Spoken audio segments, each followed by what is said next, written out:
Jungle.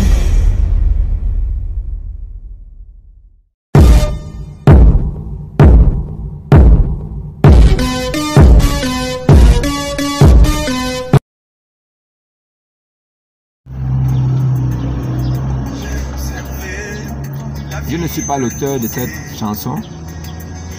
Je l'utilise juste pour mes vidéos. Il s'agit de Sylvain Aquala. À tel point, je ne peux plus s'en passer. J'ai observé la vie d'un drogué qui consomme de la drogue dans sa vie. Shalom, soyez tous salués dans le puissant nom de notre Seigneur Jésus. Comme je le dis toujours, c'est le nom qui a été donné au-dessus de tout nom. Alors, c'est au nom de Jésus qu'un homme peut être sauvé. Il n'y a pas un autre nom trouvé sur la terre qui peut sauver un homme. Il n'y a pas un autre nom trouvé sur la terre qui peut sauver un homme. Ça n'existe pas. Dans tous les livres de foi, ça n'existe pas. Maintenant, aujourd'hui, je parlerai de quelque chose. Je vous parlerai de l'Église catholique. Je vous parlerai des choses qu'ils font dans l'Église catholique. Je vous parlerai du prophète de l'Église catholique. Parce que l'Église catholique a un prophète. Et les prophètes de l'Église catholique se succèdent. Ils se succèdent. Alors, les prophètes de l'Église catholique se succèdent. Il s'agit en réalité des papes. Les papes sont considérés comme des prophètes de l'Église catholique. Voilà pourquoi l'Église catholique n'est pas l'Église de Dieu. Ce n'est pas l'Église de Christ. Ce n'est pas l'Église du Seigneur Jésus-Christ. L'Église catholique est l'Église de Satan. L'Église catholique est l'Église de Satan. Si vous ne le savez pas, sachez-le dès aujourd'hui. L'Église catholique, c'est l'Église de Satan. Satan vit dans l'Église catholique en maître. C'est lui le véritable Dieu de l'Église catholique. Parce que à l'Église catholique, tout ce que les Saintes Écritures interdisent, eux, ils pratiquent ça là-bas. Je n'ai jamais vu ça. Comment peut-on appeler cette façon de faire? L'Église catholique, c'est que les Saintes Écritures condamnent. Eux, ils appliquent ça. L'Église catholique, ils utilisent l'encens. Ils utilisent des bougies. Ils utilisent l'eau bénite. Le sel bénite. L'Église catholique utilise le parfum de Saint-Michel Archange. Comme ils ont déjà vu Saint-Michel. Ils utilisent le parfum de Saint-Gabriel. Ils utilisent les parfums et les parfums des anges. Des parfums qui sont descendus des anges. Les anges font descendre des parfums. Ce sont c'est le pape qui va récupérer les parfums qui viennent du ciel. Il est dans le transit. Le pape joue le transitaire. Il va récupérer les parfums, il paye la douane. Il ramène les parfums là sur terre. Alors il vend aux fidèles catholiques. Il vend parfum de Saint-Michel Archange. Il vend ça. Et ils ont érigé des petites boutiques à côté de leur paroisse où vous pouvez trouver ça. On vous vend. On vend le parfum des anges. Les anges fabriquent des parfums et le pape et ses prêtres, ses cardinaux, ils vendent ça aux fidèles. Aux fidèles qui n'ont rien dans la tête. Les fidèles qui sont dans les ténèbres. Tous les fidèles catholiques sont des ténébreux. Tous les fidèles catholiques, ce sont des ténébreux. Ils sont déchus de la grâce. Un catholique, quand il meurt, il va directement en enfer. Vos messes de requiem là, messes de cure d'âme, messes de quoi là, que vous faites là, c'est inutile. Nul et sans avenue. Nul et non avenu. Toutes les prières que les catholiques font allaient au cadavre des gens qui étaient catholiques avant de mourir là. C'est des prières qui vont dans l'espace. Ça irrite Dieu. Ça rend Dieu nerveux. Parce qu'un prêtre catholique, c'est un abominable. Et à chaque fois qu'il ouvre sa bouche pour parler, même Dieu est irrité au ciel. Un prêtre catholique, ce qui l'intéresse, c'est l'anus de son petit, d'un enfant de cœur. Un prêtre catholique est intéressé par l'anus d'un petit enfant de cœur. Un garçon qui dit servir Dieu, enfant de cœur, c'est lui qui est la femme du prêtre. Montrez-moi dans les Saintes Écritures là où les disciples et les apôtres de Jésus avaient les enfants de cœur. Montrez-moi ça. Montrez-nous, vous les prêtres catholiques, vous le pape et vos cardinaux et les évêques de l'église catholique romaine, montrez-nous un seul verset là où les apôtres de Christ avaient des enfants de cœur. Est-ce que enfants de cœur existe dans les Saintes Écritures? Ça n'existe pas. Ça, c'est une supercherie et une invention du Vatican et des papes. Des papes avec les émissaires, les cardinaux qui ont fabriqué ça. Sinon, la doctrine qui est prêchée et enseignée à l'église catholique romaine, c'est la doctrine de l'enfer. Aucun catholique ne peut voir même le portail même, le portail même du paradis ne peut être vu par un catholique. Un véritable catholique, c'est un ouvrier tout cuit. Ça veut dire que c'est une morceau de viande cuit qui va directement dans le ventre même de celui qui va le manger. Un catholique, c'est un repas déjà cuit à point pour aller en enfer. On ne peut pas le sauver. Alors aujourd'hui, je vous parlerai encore de certains points comme le baptême de l'église catholique. Ce baptême-là, c'est un baptême de satanique. Au nom du Père, du Fils et du Saint-Esprit. Alors expliquez aux gens comment est-ce que vous pouvez baptiser au nom du Père, du Fils et du Saint-Esprit. Expliquez le nom du Père, c'est qui? Quel est le nom du Père? Quel est le nom du Fils? Et quel est le nom du Saint-Esprit? Donnez ces trois noms-là à vos fidèles catholiques pour qu'ils sachent le nom du Père de Jésus, qu'ils sachent le nom de Jésus, qu'ils sachent aussi le nom du Saint-Esprit. Puisque c'est au nom du Père, du Fils, et les catholiques ne disent pas qu'au nom du Père, ils disent que Dieu le Père, Dieu le Fils, Dieu le Saint-Esprit. Dieu le Père s'appelle comment? Dieu le Fils s'appelle Jésus. Dieu le Saint-Esprit s'appelle comment? Voilà les deux questions à laquelle vous devez répondre. Voilà les deux questions auxquelles vous devez répondre. Dieu le Père s'appelle comment? Et Dieu le Saint-Esprit s'appelle comment? Parce que Dieu le Fils, c'est Jésus-Christ. Expliquez-nous ça. Les prêtres catholiques disent que Maman Marie, la mère de Jésus, elle est la mère de Dieu. Si Marie est la mère de Dieu, pourquoi prier Jésus encore?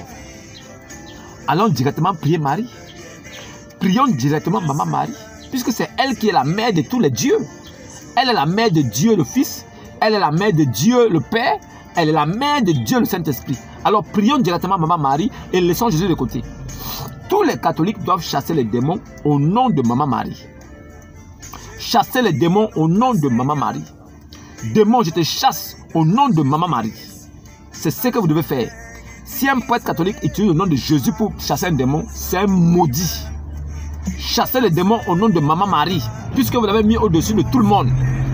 Les prêtres catholiques sont des abominables. Ils ne sont pas seuls. Les banamistes aussi. Église christianiste céleste. Les témoins de Jéhovah ne sont pas des chrétiens. Les catholiques ne sont pas des chrétiens. Les banamistes ne sont pas des chrétiens. Assemblées de Dieu ne sont pas des chrétiens. Les musulmans, eux, ils sont égarés. Tous les musulmans de la terre sont des égarés. Leur prophète lui-même là, il a pris le cadavre de sa femme Ali. Elle était déjà morte. Il a couché avec elle. Quel exemple de vie, quel homme exemplaire peut-il prendre un cadavre et éprouver le plaisir de bander pour coucher avec elle? Expliquez-moi ça. Comment un homme affligé par le décès et la disparition de sa femme peut-il avoir l'envie de faire l'amour et de bander dur et de coucher avec elle? Il couche avec le cadavre de celle-ci. Celle-ci n'étant plus là puisque son âme et son esprit sont partis. Alors il couche avec le cadavre d'une femme. La dépouille mortuaire. Il couche avec ça. Ça c'est l'exemple d'un vrai prophète. C'est le modèle parfait ça. Allez-y lire Al-Sharawi, volume 1, page 263. Allez-y lire ça.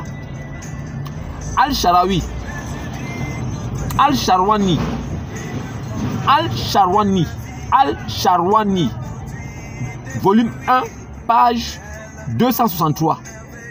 C'est bien mentionné. Muhammad, il a couché avec le cadavre, la dépouille mortuaire de sa femme Ali, la défunte. Il a éprouvé du plaisir sexuel pour coucher avec un cadavre. Voilà celui qui est le modèle parfait de l'islam. Suivez-le. Vous allez le retrouver en enfer parce que c'est là-bas il réside avec Allah. De toute façon, Allah, tant que Allah n'a pas mis ses pieds en dernière position en enfer, l'enfer va toujours réclamer des âmes. Jusqu'au jour où lui-même Allah va mettre ses pieds là-bas, l'enfer va dire c'est bon, c'est bouclé. Parce que Allah c'est la dernière, c'est-à-dire que c'est le serpent ancien. Il est le dernier à rentrer en enfer. Il est le dernier. Peut-être que vous ne savez pas ça. Je dis, Allah est le dernier à rentrer en enfer. Et l'enfer va toujours réclamer des âmes. Tant que lui, Allah, sera dehors. C'est le jour où Allah va mettre ses pieds en enfer. Paf, l'enfer va dire, c'est bon, c'est fermé, c'est fermé, c'est fini, c'est fini. Parce qu'il sera le dernier, c'est le capitaine même de tous les gens de l'enfer. C'est le capitaine de tous les démons. C'est le capitaine de tous les musulmans. Lui, il sera en enfer avec Muhammad et tous les musulmans qui le suivent. Les catholiques aussi vont le suivre. Et quand il va rentrer là-bas, l'enfer va dire, c'est bon, c'est bon, c'est bon, on est plein. Parce que c'est le dernier à rentrer en enfer. Allah. Peut-être vous ne le savez pas. Alors aujourd'hui, en 5 minutes, je parlerai de la prédestination et je parlerai aussi de la préscience. À ce qui paraît, certains musulmans disent que dans la préscience de Dieu, ça veut dire qu'avant même que nous soyons dans le sein maternel, Dieu déjà, il nous connaissait, mais il nous avait déjà aussi donné une forme d'adoration pour lui dans cette dimension-là. Vous savez, hein, quand un musulman veut se jouer les dangereux, comme si c'est Ben quoi là, il y a un musulman là qui passe son temps à faire des vidéos où il parle de la préscience et il parle de la prédestination. Je vais vous dire quelque chose. En ce qui concerne la prédestination, quand on parle de la prédestination, ça veut dire que nous venons au monde avec déjà un dessin, ça veut dire qu'un chemin bien tracé. La prédestination veut dire qu'on a été conçu. Avant même le sein maternel, on a déjà été conçu pour un trajet, un périple. Dieu sait déjà ce que nous ferons. C'est lui-même qui nous a mis dans ça. Sa volonté va s'accomplir en ce que nous ferons. Ça veut dire qu'on fait des choses parce qu'on est venu pour les faire. Et c'est la volonté de Dieu. Dans la prédestination, ça veut dire que tu nais dans le ventre de ta mère, tu es déjà sémence divine ou bien sémence de la perdition. Avant ta naissance, Dieu sait déjà que tu es son fils ou pas. C'est pour ça que quand nous prêchons l'évangile, il y a des personnes qui peuvent croire et nous disons Amen, gloire à Dieu. Mais il y a des personnes aussi qui ne doivent pas croire aussi et qui ne peuvent pas croire parce que Dieu les a mis dans cet égarement-là. C'est Dieu qui les a renfermés dans ça. Cette puissance d'égarement-là, c'est Dieu qui les a mis dans ça. Donc le voile est dans les yeux. Ils écoutent, mais n'entendent rien. C'est Dieu qui le veut ainsi. Et nous disons Amen aussi, que la gloire revienne à Dieu. Parce que c'est Dieu qui veut que tu comprennes les Saintes Écritures et que tu sois sauvé. Et c'est aussi Dieu qui veut que tu ne comprennes pas. L'évangile vient comme une pluie qui vient arroser un sol où il y a des graines enfouies. Et l'évangile vient pour faire germer les graines. Et quand les graines germent, c'est à partir de la germination que nous savons que cette plante, c'est le maïs, celui-ci c'est l'arachide, celui-ci c'est le mil, c'est quand il va germer. Mais quand les graines sont enfermées sur le sol, nous ne pouvons pas savoir réellement. L'évangile de Christ vient comme pour révéler la vraie nature des graines que nous avons en nous, des semences que nous sommes. Parce que nous sommes des arbres. La Bible appelle les hommes des arbres. Alors nous les arbres, notre semence est révélée quand l'évangile tombe sur nous. Ceux qui sont prédestinés à croire vont croire. Et ceux qui ne sont pas prédestinés ne croiront pas. C'est le plan de Dieu aussi. L'enfer a été créé pour être habité. Donc si vous y allez, ce n'est pas un problème. Ça veut dire que c'est une bonne chose. Il faut dire Amen. Maintenant, la préscience. Dans la préscience, nous ne connaissons pas Dieu. Si dans la préscience, nous connaissions Dieu, Dieu ne serait pas venu se révéler à Moïse pour lui dire que le Dieu que... Quand un musulman dit que dans la préscience, qu'on n'était pas encore là, mais Dieu savait déjà que nous venons. C'est pas faux. Et il dit aussi que Dieu nous avait déjà établi là-bas et il nous avait déjà mis une autre forme d'adoration pour l'adorer là-bas. Je dis c'est faux. Je dis c'est faux pourquoi? Parce que si nous savons déjà que Dieu est Dieu et que dans le sein maternel là, nous l'adorons déjà. Cellule que nous sommes ou bien comment il peut oui, on peut dire cellule. Et ce que nous sommes dans le sein maternel, que nous avons déjà une sorte d'adoration vouée à Dieu là-bas. Parce que lui, même dans la préscience, il nous a déjà mis, il nous a déjà soumis à lui là-bas. Donc ça veut dire que même étant microbe ou bien petite cellule, nous savons déjà qu'il faut adorer Dieu. Ça veut dire que la cellule s'arrête de temps en temps pour prier. Une cellule s'arrête de temps en temps pour glorifier Dieu. C'est des bêtises. Un musulman intellectuel, c'est la honte. Quand un musulman veut se jouer les intellectuels, c'est la catastrophe. Dans la préscience, Dieu nous connaissait. Mais nous ne savions pas dans la préscience et nous ne savons même pas dans la préscience que c'est lui qui est le créateur de toutes choses. Si nous savions dans la préscience que c'est lui qui est le créateur de toutes choses, alors Dieu là, Dieu, il ne serait pas venu encore se présenter à Abraham. Il ne serait pas venu voir Abraham et dire à Abraham que c'est moi Dieu, créateur de toutes choses. Marche devant ma face et sois fidèle, je te bénirai. Il n'aurait jamais dit ça. Si Dieu est venu voir Abraham, c'est parce que Dieu, il sait qu'il a créé toutes choses et que cette chose-là ne le connaissent pas. Mais il vient maintenant se révéler à eux quand ils sont déjà grands pour leur dire que c'est lui le véritable Dieu créateur. C'est pour ça que Dieu est venu se révéler au monde. À partir d'Abraham, il s'est révélé. Il s'est révélé aussi à Moïse. Moïse a fait des miracles pour que les hommes sachent que c'est lui le véritable Dieu. Alors, aujourd'hui, nous savons que dans la préscience, nous ne connaissons pas Dieu. Mais c'est lui qui nous a fait. Maintenant, quand nous sommes déjà venus maintenant à l'existence, c'est le même Dieu qui se révèle à nous. Par l'évangile et la parole. C'est quand tu écoutes la parole de Dieu que ton esprit et ton âme se souviennent que, oh, oui, effectivement, il s'agit de Dieu et tu l'adores. Ou bien, effectivement, non, ce n'est pas le cas, tu n'adores pas. Si c'était le cas, parce que Jésus-Christ est venu avant Mohammed. Si dans préscience, les cellules, nous là, en tant que spermatozoïdes, nous connaissons déjà Dieu. Ça veut dire que le Dieu des Juifs, qui est le premier à se révéler, ce Dieu-là, est-ce qu'il avait encore besoin de se présenter aux hommes aujourd'hui? Pourquoi les Arabes sont venus avec un autre Dieu si dans préscience, les cellules que nous étions savaient déjà que le vrai Dieu, c'est Elohim, El Shaddai? Si nos cellules-là, cellules que nous étions, nous savions déjà que le vrai Dieu, c'est l'Esprit Christ. Le Seigneur est Esprit. Là où se trouve l'Esprit, se trouve la liberté. Donc ça veut dire que si le Seigneur Christ, l'Esprit éternel, le Messie, est Dieu, et que les Juifs le savaient, et que les Juifs savaient qu'ils adoraient un Dieu, ces Juifs-là, dans préscience-là, s'ils savaient que c'était le véritable Dieu là-bas, ils devaient l'adorer même après. Quand Jésus était venu, ils devaient le reconnaître. Pourquoi ils n'ont pas reconnu Jésus quand Jésus est venu? Ça veut dire que dans préscience-là, ils ne le connaissaient pas. Et pourquoi Dieu se donne la peine de dire à Moïse que va vers le peuple et tu lui dis que le Dieu qui s'appelle Je suis m'a envoyé vers vous? Si, dans préscience-là, le peuple d'Israël savait déjà que c'était le véritable Dieu, pourquoi Dieu se donne encore la peine de dire à Moïse qu'il va leur dire que c'est Dieu qui s'appelle Je suis? Dans préscience-là, aucun humain ne connaît qu'il est créature de Dieu. Dans préscience, aucune personne ne connaît ce qu'on appelle adorer. C'est quand nous sommes venus à l'existence que maintenant, Dieu se révèle à nous par sa parole, par l'évangile qui est prêché. C'est pour ça que les gens se convertissent après avoir entendu le message, la bonne nouvelle du royaume. Ils se convertissent maintenant, ils deviennent chrétiens. Aucune personne ne naît chrétien. Si dans préscience, nous connaissons déjà Dieu et nous savons l'adorer, nous devions naître chrétiens. Et pourquoi maintenant plus tard, les Arabes sont venus 600 ans plus tard et ils sont venus avec Mohammed. Et Mohammed dit maintenant que dans préscience là, c'est Allah qui est Dieu. Donc les musulmans maintenant adorent maintenant Allah. Si dans préscience, les Arabes savent bien que Dieu là, c'est Elohim, El Shaddai, c'est le Christ, l'Esprit Christ, le Saint, l'Esprit Christ éternel. Pourquoi les musulmans n'adorent pas le même Dieu que les Juifs alors?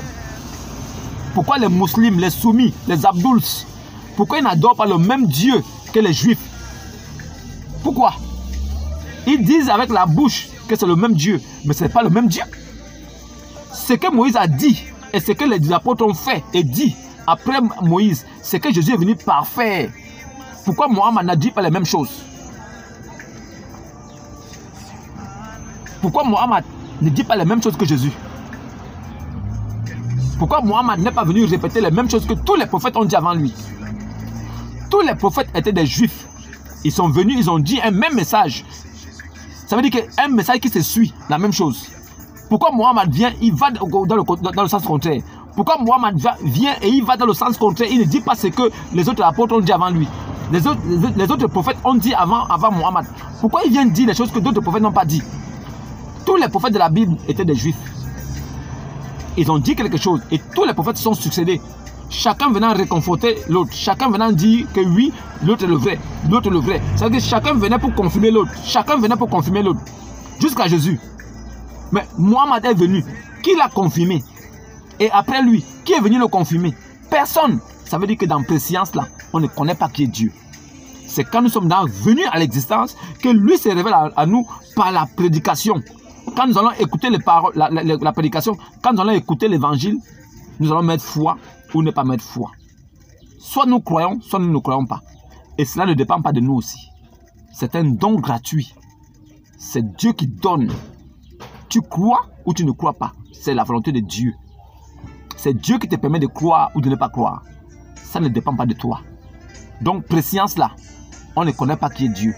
C'est quand nous sommes venus à l'existence que lui maintenant se révèle à nous pour que nous puissions l'adorer et savoir que c'est lui qui est le Dieu créateur de toutes choses. C'est ça qu'on appelle préscience. Musulmans, vous faites honte. Allez-y à l'école. Ne faites pas semblant d'être des intellectuels. Vous n'avez rien dans la tête. Maintenant, en ce qui concerne la prédestination. Dans la prédestination, avant même que nous ne naissions, Dieu nous a déjà établis. Dieu sait déjà si nous avons croire ou pas.